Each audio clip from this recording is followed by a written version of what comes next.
Ever had that moment when you're pulling into your own driveway after a long day at work, only to find a process server waiting to hand you papers claiming you don't actually own the concrete beneath your tires? That's exactly what happened to me last Tuesday. What they didn't know was that I'm a title examiner who spent the last 15 years untangling property rights for one of the largest real estate firms in the country. And when it comes to property lines, I don't just know the rules, I know how to use them. Where are you watching from? Drop a comment below, because what you're about to hear isn't just another HOA horror story. It's a masterclass in how to turn the tables when bullies with letterhead come knocking at your gate. My name's James Carter, and I've spent my career examining property titles, looking for the tiny inconsistencies that can unravel even the most seemingly ironclad real estate transactions.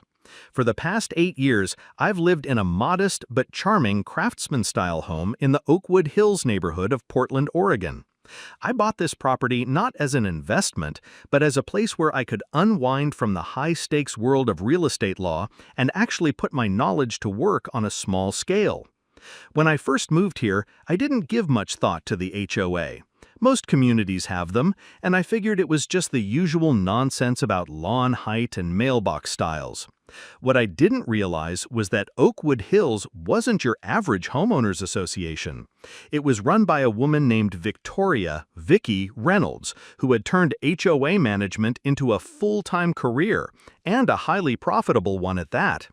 Vicky wasn't your typical HOA president. She wasn't some bored retiree looking for a hobby. She was a former real estate agent who'd seen the golden goose of HOA management and decided to cash in. She drove a silver Lexus SUV with custom HOA Patrol decals, wore designer athleisure that cost more than my monthly mortgage payment, and had that particular brand of suburban entitlement that makes you want to check your wallet when she smiles at you.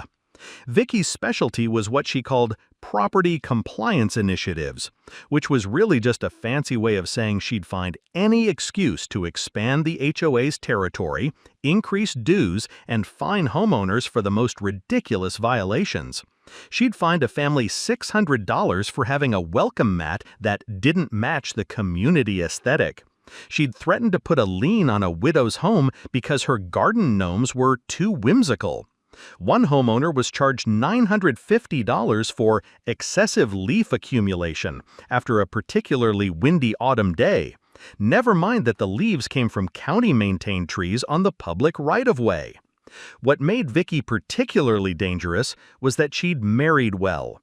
Her husband, Charles Reynolds, was a city councilman with significant influence over land use decisions.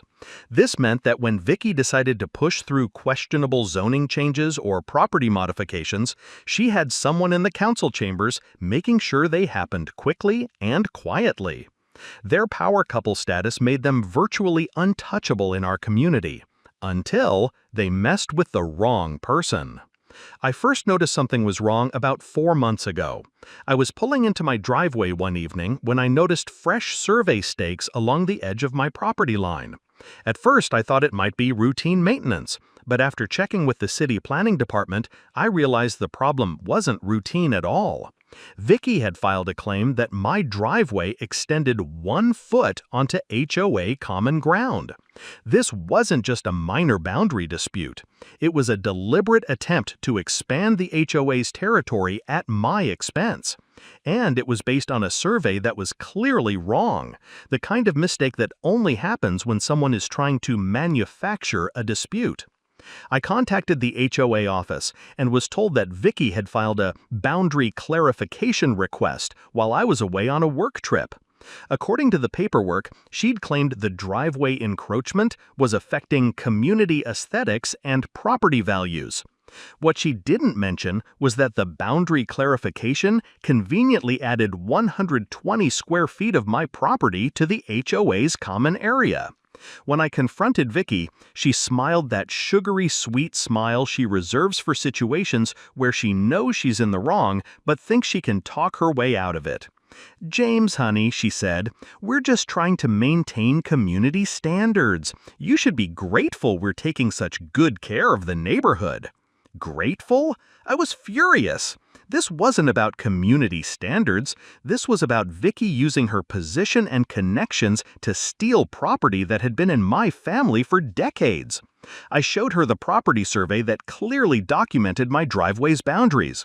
She barely glanced at it before dismissing my concerns with a wave of her hand. Surveys can be corrected, James. The boundary markers are already in place. Why don't you just accept it and move on? That's when I knew this wasn't going to be resolved through polite conversation. Vicky operated on the assumption that most people would rather pay the fine or walk away than fight back. She had no idea who she was dealing with. I'm not a confrontational person by nature. I solve problems through data, documentation, and understanding the systems at play. That's what I do for a living. But this was different. This was personal. My driveway wasn't just a place to park my car. It was part of my home, my sanctuary, the first and last thing I sought every day. Vicky's attempt to claim it wasn't just theft. It was a violation of everything that makes a house a home. Most people in my position would have panicked. They would have hired an expensive lawyer and prepared for a long, drawn-out legal battle. But I knew something they didn't.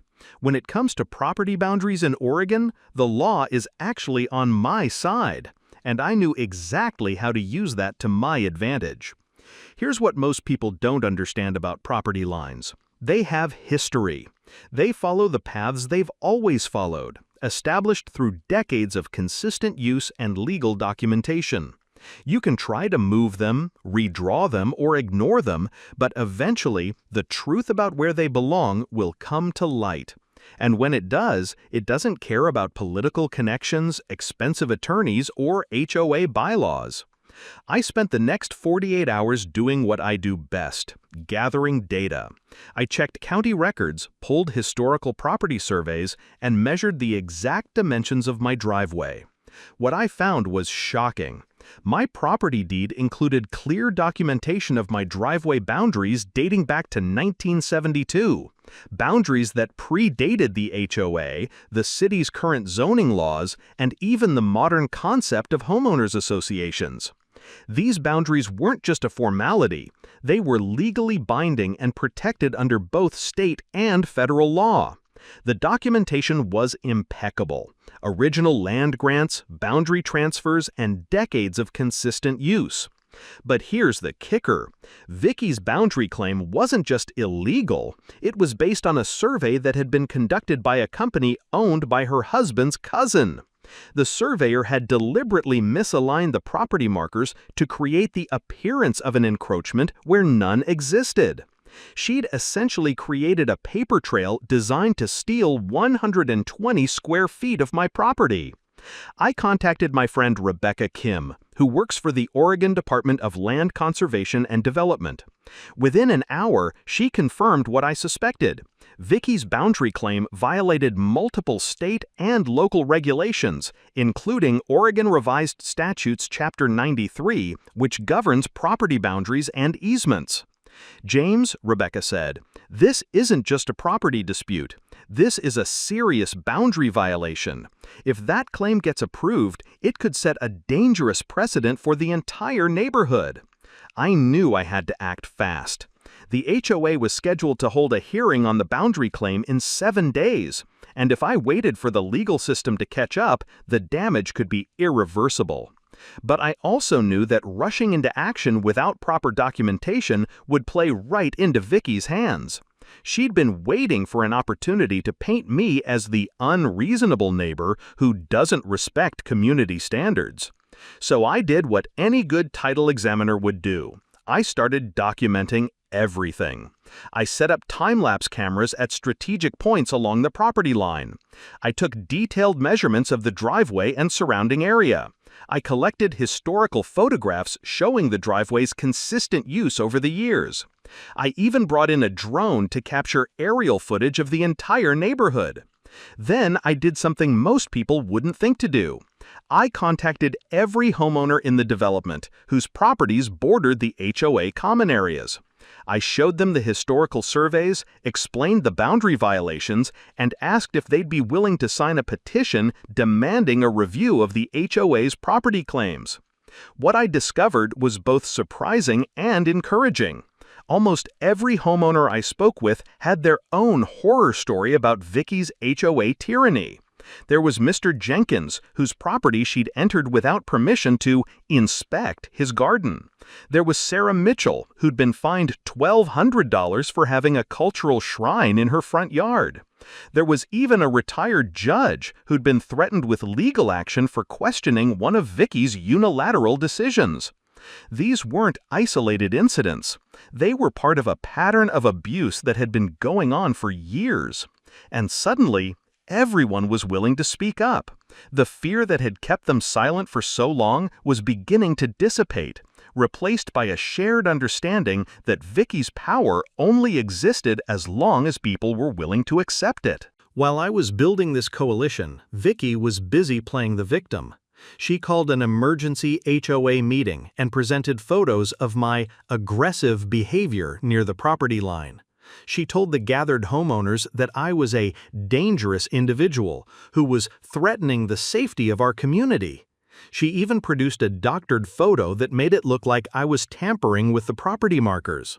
The local news picked up the story, of course. Vicky made sure of that. She appeared on the evening news wearing a concerned expression and talking about protecting our community from unpredictable neighbors. The reporter didn't bother to verify her claims or check the county records that clearly established my property boundaries. But here's what she didn't know. I'd been documenting everything from day one. I had time-stamped photos of the survey stakes being placed, copies of the county records showing my driveway boundaries, and even video of Vicky admitting that the boundary claim was for community enhancement. I also had detailed survey reports showing the inconsistencies in her claim and the environmental impact of her proposed changes. I also knew something else that Vicky didn't suspect. I'd discovered that her boundary claim wasn't the first time she'd pulled this stunt. A quick search through public records revealed that her previous HOA in Seattle had paid a $950,000 settlement after a similar boundary dispute that affected multiple properties. The details were eerily similar: a boundary clarification filed while homeowners were away, a hastily conducted survey that favored the HOA, and a pattern of intimidation against anyone who questioned her authority. This wasn't just about my driveway. This was about stopping a pattern of behavior that had been hurting people for years. Vicky wasn't just a bully. She was a repeat offender who had learned that most people would rather pay the fine or walk away than fight back. The morning after the HOA meeting, I received a letter from Vicky's attorney. It was a cease and desist order demanding that I stop harassing HOA members and spreading false information about the community. It also threatened legal action if I didn't immediately stop my campaign of misinformation. The letter was full of legal jargon designed to intimidate, but it was completely baseless, the kind of thing Vicky's attorney knew would scare most people into silence. Most people would have backed down at this point, but I wasn't most people. I'm a title examiner who spent his career working with property boundaries that have existed for decades. I know that boundaries always find their way back to where they belong, and no amount of legal threats can change that. I called Rebecca again. What happens, I asked, if the DLCD inspection confirms the violations, but Vicky refuses to withdraw the boundary claim? Rebecca was quiet for a moment. In that case, she said, the state can order the claim to be withdrawn, but it takes time, usually weeks, sometimes months.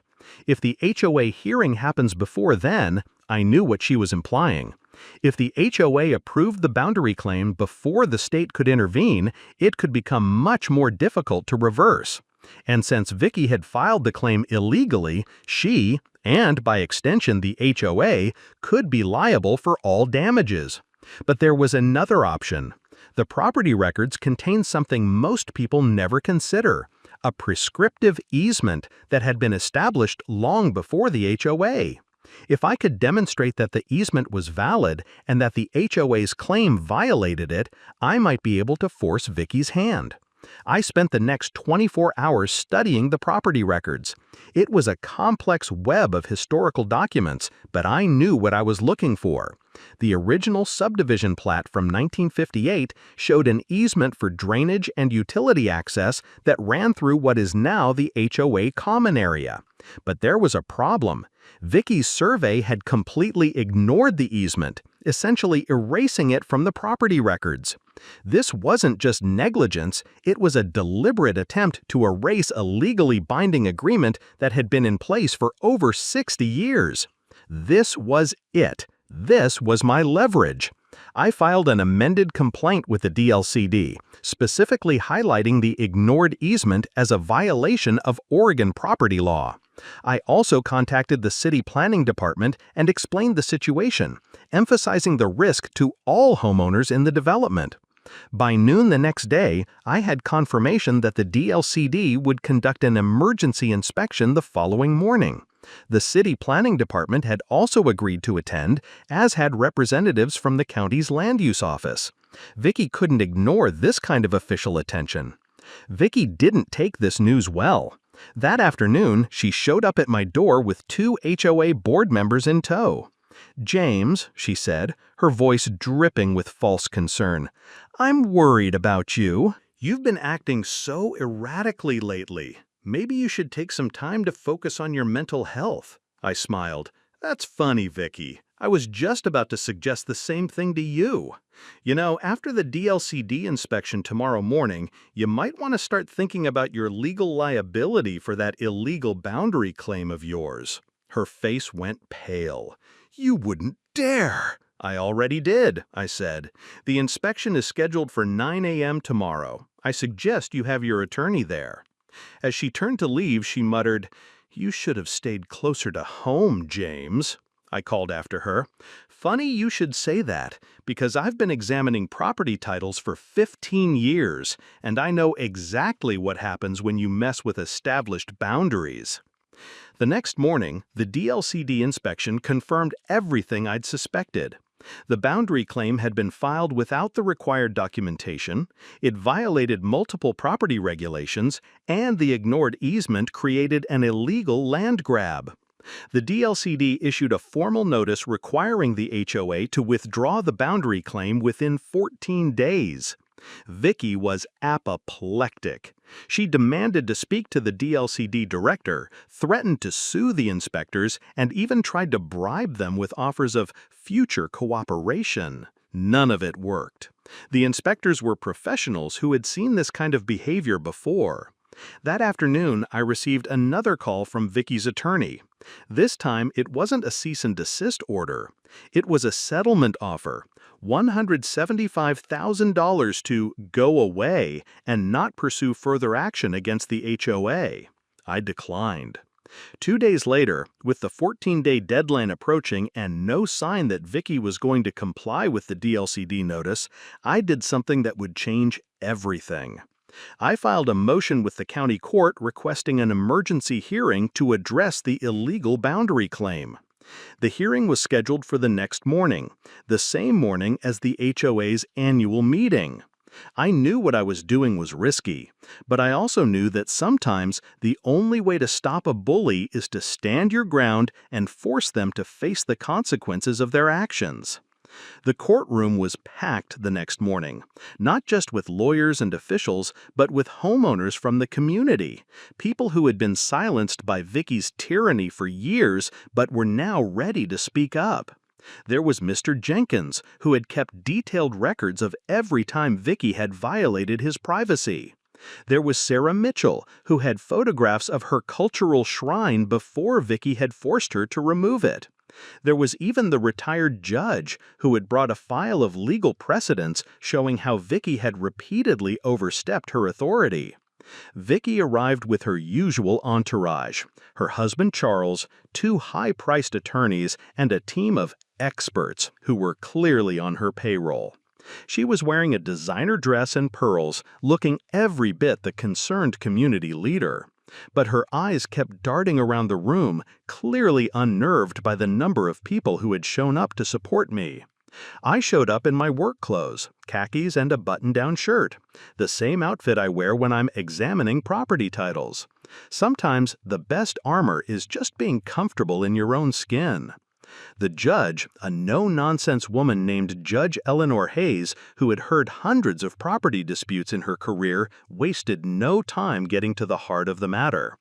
"Mr. Carter," she said, "you've alleged that the boundary claim filed by the Oakwood Hills HOA creates an illegal land grab. What evidence do you have to support this claim?" I stood up and presented my case methodically. Copies of the DLCD inspection report, historical property surveys showing the established boundaries, documentation of the ignored prescriptive easement, testimonies from affected homeowners, documentation of Vicky's previous violations in Seattle, time-lapse footage of the survey stake placement, detailed boundary maps showing the impact of the claim, legal precedents establishing the validity of prescriptive easements. Judge Hayes reviewed the evidence carefully, her expression growing more serious with each document she examined. Then she turned to Vicky's attorney. "And what does the HOA have to say about these allegations?" The attorney stood up and launched into a well-rehearsed speech about how the boundary claim was necessary for community standards, and how I was misrepresenting the facts to serve my own agenda. He presented photos of the property line, calling it an necessary correction to maintain community harmony. He even produced a letter from a land use expert who claimed the claim was completely valid. Judge Hayes listened patiently, then asked a simple question. Is the HOA in compliance with the DLCD's notice? The attorney hesitated. "Well, Your Honor, we're working on a solution, but—" "Are you in compliance or not?" Judge Hayes interrupted. "No, Your Honor," the attorney admitted. "Then why haven't you withdrawn the claim as ordered?" The attorney launched into a complicated explanation about permits, survey challenges, and community concerns. Judge Hayes cut him off. "Let me be clear," she said. "This court will not tolerate willful violation of property regulations, especially when those violations create an illegal land grab. The DLCD has determined that this boundary claim must be withdrawn within 14 days. Failure to do so will result in contempt proceedings and potential personal liability for the HOA's officers." She turned to me. "Mr. Carter, is there anything else you'd like to add?" I stood up and said simply, "Your Honor, this isn't just about a driveway. It's about respecting the natural order of property lines. These boundaries have existed for decades, sustaining the community and the neighborhood. What the HOA has done isn't just illegal, it's disrespectful of the land and the people who depend on it. I'm not asking for special treatment, I'm asking for the law to be enforced, as it should be for everyone." Judge Hayes nodded. "The court agrees. The DLCD's notice stands. The boundary claim must be withdrawn within the 14-day window. Failure to do so will result in contempt proceedings and potential personal liability for the HOA's officers." As we left the courtroom, Vicky approached me, her face red with anger. "You've ruined everything," she hissed. "The annual meeting is today, and now this." I looked at her calmly. "You made your choices, Vicky. You decided to break the law and steal property that wasn't yours. The consequences are on you, not me." That afternoon, as predicted, the HOA annual meeting turned into a disaster for Vicky. Homeowners who had been silenced for years finally spoke up, sharing their stories of harassment and intimidation. The board members who had been going along with Vicky's schemes suddenly found themselves on the defensive. Within hours, Vicky had been voted out as HOA president. Within days, the boundary claim had been withdrawn. Within weeks, the HOA board had completely reformed, with new leadership focused on community building instead of harassment. But here's where things got really interesting. While reviewing the property records for my driveway dispute, I had discovered something astonishing, something that would change everything. The original subdivision plat from 1958 showed that the HOA common area wasn't actually owned by the HOA at all. It was owned by a trust established by the original developer. And that trust had specific conditions about how the land could be used.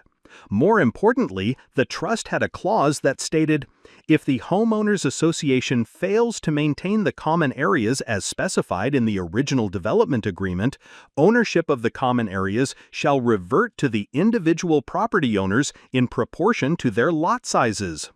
Vicky's HOA had been neglecting the common areas for years, failing to maintain the landscaping, ignoring safety hazards, and using common area funds for personal expenses. The neglect was so severe that it clearly violated the terms of the original trust agreement. I contacted a trust law specialist and confirmed what I suspected. The HOA had breached the terms of the trust, and ownership of the common areas should revert to the individual property owners. But there was a catch. The reversion clause had a specific mechanism. If a single property owner filed a claim for reversion, they would become the sole owner of the common areas. This was an unusual provision, but it was clearly stated in the original documents. I filed the claim, and within weeks, the court confirmed that the common areas would revert to me as the first property owner to file the claim. Just like that, I went from being sued by the HOA for my driveway to becoming the landlord of the entire common area, worth over $1.2 million in property value. The irony wasn't lost on me. Vicky had tried to steal 120 square feet of my property, and in doing so, she had triggered a chain of events that resulted in the HOA losing over 2 acres of common area, including the land where her own house sat. The aftermath was swift and decisive. The county immediately launched an investigation into the HOA's financial practices. The DLCD filed civil charges against Vicky and the HOA for property violations. The homeowners who had been fined illegally filed a class action lawsuit seeking damages. But the most significant development came 2 weeks later, when the state attorney general announced a criminal investigation into potential fraud and corruption related to the HOA's boundary claims and financial management. Vicky tried to spin the narrative, of course. She told the local news that the reversion was an administrative error and that I was exaggerating the situation to serve my own agenda. But the evidence was overwhelming. Property records showed the ignored easement. Survey reports confirmed the illegal boundary claim. And multiple witnesses testified about Vicky's pattern of abusive behavior. Within a week, Vicky had resigned from all HOA positions. Within a month, she and her husband were facing multiple civil and criminal charges. Within 3 months, the HOA had dissolved completely, replaced by a new homeowners association run by actual homeowners, not power-hungry bureaucrats. The best part? The common areas are now properly maintained, and the community is finally starting to heal from years of Vicky's tyranny. But here's what most people don't realize about situations like this. They're not really about driveways or property lines or even HOAs. They're about respect. Respect for the law. Respect for history. Respect for your neighbors. If you're dealing with an HOA that's overstepping its bounds, here's what you need to do. 1. Know your rights. Get a copy of your property deed and the original development documents. 2. Document everything. Keep detailed records of all interactions and violations. 3. Build alliances. Find other affected homeowners who are willing to stand with you. 4. Go to the authorities. File formal complaints with the appropriate regulatory agencies. 5. Stay calm and professional. Don't let anger cloud your judgment or your strategy. Most HOAs rely on the fact that people don't know their rights and won't fight back. But when you do know your rights and you do fight back properly and strategically, you'll find that their power evaporates faster than a puddle in the sun. This wasn't about revenge. It was about accountability. It was about making sure that Vicky and her cronies couldn't keep taking advantage of people who didn't know better. And it worked. Not with explosions or dramatic boundary changes or military engineering, just with knowledge, preparation, and the patience to follow the process. Let me share something I discovered during this process that most people never consider. HOAs operate on the assumption that 95% of homeowners will never read the governing documents. They count on the fact that most people don't know the difference between covenants, conditions, and restrictions, CC&Rs, and the actual development documents that establish the HOA's legal boundaries. When I was reviewing the HOA's financial records during the investigation, I found something astonishing. They had been charging special assessments for projects that had never been approved by the membership.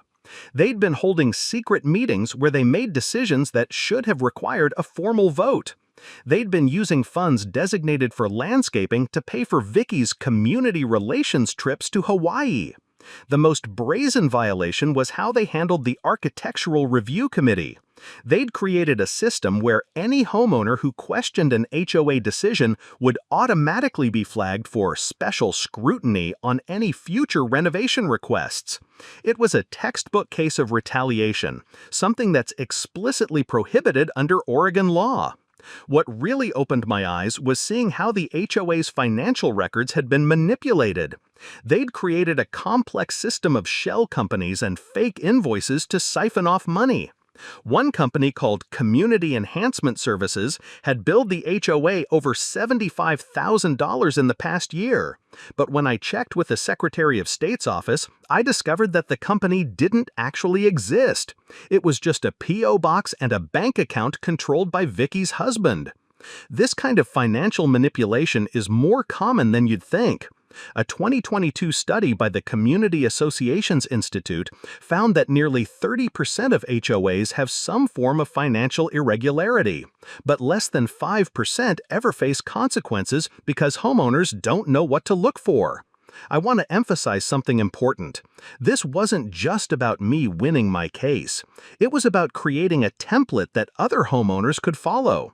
After the court ruling, I created a simple checklist for homeowners who suspect their HOA might be overstepping its bounds. I shared it with the other affected homeowners, and within weeks, 3 of them had successfully gotten their dues refunded.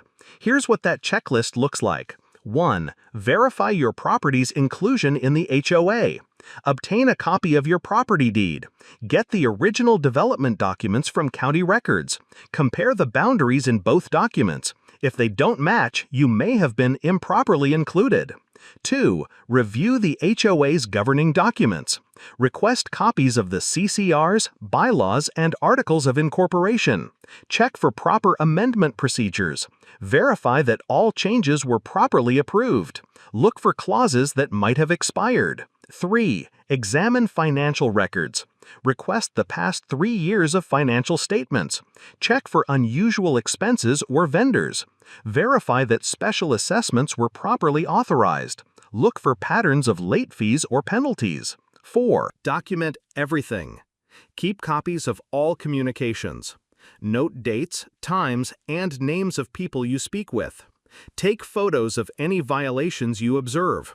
Maintain a detailed timeline of events. 5. Know your state's laws. Research your state's HOA regulations. Understand your rights as a homeowner.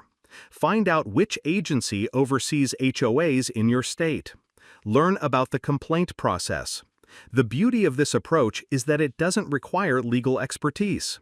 It's about systematic documentation and understanding the rules that govern these organizations. Most HOAs collapse under scrutiny because they're built on a foundation of assumptions. Assumptions that homeowners won't read the documents, won't ask questions, and won't stand up for their rights. I received a message last week from a woman in Eugene who used my checklist to challenge her HOA. They'd been charging her $275 a month for common area maintenance on a property that was explicitly excluded from the HOA in the original development documents.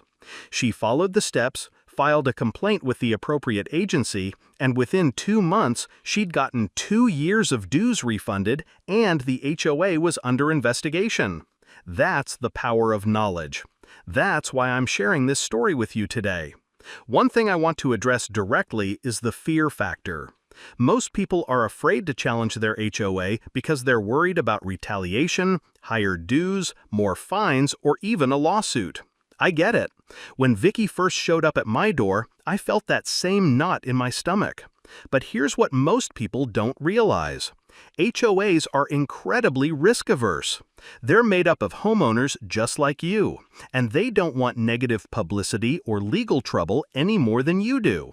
When you approach the situation with documented facts and a clear understanding of the law, you shift the power dynamic. Suddenly, it's not about whether you can afford a lawyer, it's about whether the HOA can afford the negative attention and potential legal consequences of continuing their improper practices. Another common misconception is that you need a lawyer to challenge an HOA. In many cases, you don't. Most states have laws that require HOAs to make their governing documents available to homeowners. The agency that oversees HOAs in your state often provides free resources and guidance. Let me share a story that illustrates this point. After my case was settled, I got a call from a neighbor who had been living in Oakwood Hills for 20 years. She told me that for the past 15 years, she'd been paying $175 a month in HOA dues, believing it was mandatory. When she checked her deed after hearing about my case, she discovered that her property was also explicitly excluded from the HOA. She went to the HOA board meeting and calmly presented her documentation. The board chairman tried to intimidate her, but she stood her ground and cited the specific Oregon statute that protected her rights. Within a week, she'd gotten all her dues refunded going back 15 years. That's over $31,000. That's the power of knowing your rights. I want to address something else that's important: the emotional toll of these battles. When Vicky first started harassing me, I'll admit I felt isolated. I wondered if I was the only one who saw what was happening. I questioned whether I was overreacting. That's exactly what HOAs count on. They create an environment where questioning authority feels like being a bad neighbor. But here's the truth. Standing up for your rights doesn't make you a bad neighbor. It makes you a responsible community member. A community where people are afraid to question authority isn't a healthy community, it's a community ripe for abuse. When I was preparing for the court hearing, I made a conscious decision not to let anger drive my strategy. Anger makes you sloppy. It makes you emotional. It makes you lose sight of your objectives. Instead, I focused on the facts, the documentation, and the law. I treated the whole process like I would treat a title examination, systematically identifying vulnerabilities and addressing them one by one. This approach served me well in the courtroom. While Vicky's attorney was making dramatic gestures and using emotional language, I was calmly presenting my evidence, citing specific statutes, and letting the facts speak for themselves. The judge responded to that professionalism. Here's something else I learned that might surprise you. Most HOA board members aren't bad people. They're often well-meaning homeowners who've been misled by previous boards or by HOA management companies. The real problem is usually the small group of power-hungry individuals who dominate the board and set the tone for everyone else. In my case, Vicky was the driving force behind the improper boundary claim. The other board members were just going along with it because they trusted her. When the evidence came out in court, several of them looked genuinely shocked. One even approached me afterward to apologize. That's why I always recommend starting with a conversation, not a confrontation. Go to an HOA meeting, ask questions about the governing documents, and request copies of anything you're unsure about. Most of the time, the issue can be resolved with a simple clarification.